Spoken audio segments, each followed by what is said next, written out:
তুমি চাইলেই সম্ভব। তুমি চাইলেই সম্ভব এই কারণে যে জীবনটা তো তোমার। জীবনটা যেহেতু তোমার, তাই সমস্যাগুলো তোমাকেই সমাধান করতে হবে। তোমার জীবনের সমস্যাগুলো কেউ এসে সমাধান করে দেবে না। এই পৃথিবীর অন্য কেউ তোমার কষ্টের জায়গায় এসে তোমাকে মুক্তি দিতে পারবে না। মানুষ পরামর্শ দিতে পারে, সাজেশন দিতে পারে, বলবে এভাবে করো না, ওভাবে করো, কিন্তু তারা শুধু দিক নির্দেশনা দিতে পারে। তোমার জীবনের প্রকৃত সমস্যার সমাধান তোমাকেই করতে হবে। আর মনে রেখো, এখনো সময় ফুরিয়ে যায়নি, এখনো অনেক কিছু করা বাকি আছে। কিন্তু এই সময় কতদিন থাকবে সেটা বলা অসম্ভব।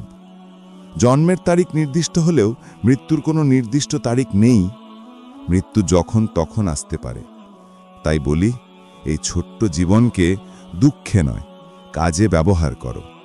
ছোট্ট জীবনটাকে এমন কাজে লাগাও যে তোমার সুখের কারণ হবে, যা তোমাকে আল্লাহর কাছে আরও প্রিয় করে তুলিবে। মনে রেখো, তোমার সমস্যার সমাধান অন্য কেউ করবে না, কারণ আজকের পৃথিবীটা অনেকটাই স্বার্থপর। মানুষ সাহায্য করে তখনই যখন তাতে নিজের স্বার্থ থাকে। তাই অন্যের ওপর অতিরিক্ত আশা রেখো না। তোমার বিশ্বাস রাখো নিজের ওপর, আর সর্বোচ্চ বিশ্বাস রাখো তোমার প্রতিপালকের ওপর। তিনিই তোমার জীবনের পরিচালক, তোমার সময়, তোমার ভাগ্য, সবকিছুর নিয়ন্ত্রক। মনে রেখো, পৃথিবীর সবচেয়ে বড় উপহারই হচ্ছে সময়। এই সময়টাই তোমার মূলধন। তুমি আজ যেভাবে সময় ব্যবহার করবে, আগামীকাল ঠিক সেভাবেই ফল পাবে। ভালো বা খারাপ, সেটি সম্পূর্ণ তোমার হাতে। তাই তোমার সময় নষ্ট করো না। অন্যদের কাছে ভালো বা খারাপ হওয়া নিয়ে চিন্তা করো না। যারা সত্য কথা বলে তারা অনেক সময় অন্যদের কাছে খারাপই লাগে, কিন্তু আল্লাহর কাছে তাদের মর্যাদা সবচেয়ে বেশি। তাই অহংকার করো না। যাদের সম্মান পাওয়ার যোগ্যতা আছে তাদের সম্মান দাও, ভালোবাসা দাও। কারণ পৃথিবীতে মানুষ যাই করুক, শেষ বিচার সবার জন্য সমান হবে। মনে রেখো, মৃত্যুর স্বাদ সবাইকে গ্রহণ করতে হবে। একজন ধনীও নয়, একজন গরিবও নয়, কেউই এর ব্যতিক্রম নয়।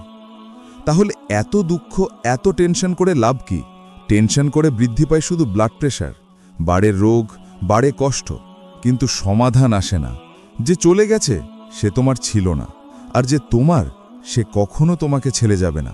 তাই সুখের কারণ নিজে হও, দুঃখের কারণ থেকে নিজেকে মুক্ত রাখো। জানো, সুখ আর দুঃখ দুটোই এক ধরনের অনুভূতি। আমরা যদি ইতিবাচকভাবে ভাবি তাহলে সুখী হব, আমরা যদি নেতিবাচকভাবে ভাবি তাহলে দুঃখে ডুবে যাব। তাই চিন্তাভাবনাকে নিয়ন্ত্রণ করো, ইতিবাচক চিন্তা করো, আল্লাহর প্রতি কৃতজ্ঞ হও। তুমি যতটা সময় অতীত বা ভবিষ্যতের চিন্তায় ব্যয় করো, তার চেয়ে বেশি দাও তোমার বর্তমানকে। কারণ আমাদের হাতে শুধু বর্তমান আছে। অতীত চলে গেছে, ভবিষ্যৎ এখনও আসেনি। তাই বর্তমানকেই মূল্য দাও। জীবনকে হালকা করো, ইগনোর করতে শেখো। যা অপ্রয়োজনীয়, যা কষ্টের, তা ছেড়ে দাও। তুমি যেদিন অপ্রয়োজনীয় চিন্তা বাদ দিতে পারবে, সেদিন কেউ তোমাকে দুঃখ দিতে পারবে না।